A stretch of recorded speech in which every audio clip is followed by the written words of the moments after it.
So we've been through a lot in the last week. This club, our players, the organization has been through a lot in the last week. And I understand that most people watching from afar probably don't really get it, but we've been living it. And so went through a really hard incident last week in the LA match. And we made a vow to ourselves, to our community, to our players, to the club, to USL, that we would not stand for bigotry, homophobic slurs, things that don't belong in our game. And so much so that on our signboards, we made a statement saying, I will act, I will speak, right? So if something happens, I'm going to speak about it and I'm going to act about it. Because last week our one regret was we should have done something in the moment when Elijah was racially abused. And that was our regret. From our players, from me, I wish we would have done something. And had we known what had happened, I think we would have done something. So we also agreed with Phoenix before the game. Our players reached out to their players and said in the 71st minute, which was the minute that it happened to Elijah last week, we were going to stop the game. We were going to hold a banner together that said, I will act, I will speak, I will act. Because we don't want to just talk about it, we actually want to do it, and we wanted to send a message. So in the end of the first half, Collin came over to the fourth official after crazily somehow he got red carded, and told the fourth official that he had been abused by a homophobic slur by one of their players. And when I heard that, I lost it, because I know what this team has gone through. I know how hard it was for them to even take the field tonight, given everything that happened.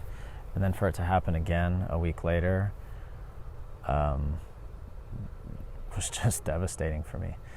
So it was a really difficult, probably 20 minutes, because our players, in the heart of the moment and the passion of the moment, still wanted to play. I mean, they were kicking Phoenix's ass, right? And that's a great feeling as a soccer player.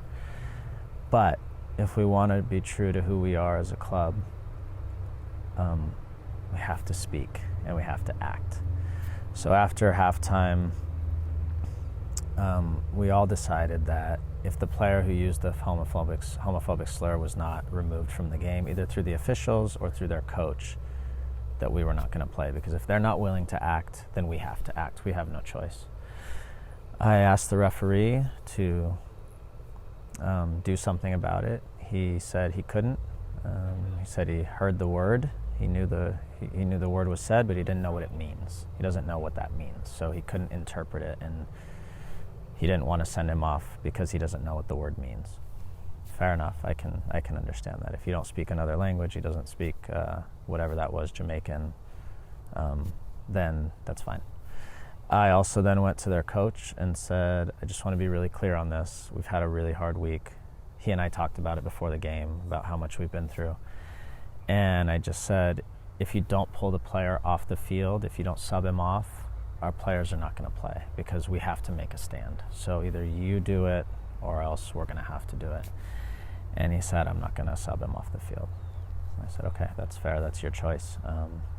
And then our guys, to their immense credit, just said, we're not going to stand for this. They were very clear in that moment that they were giving up all hopes of making the playoffs, even though they were beating one of the best teams in the league handedly.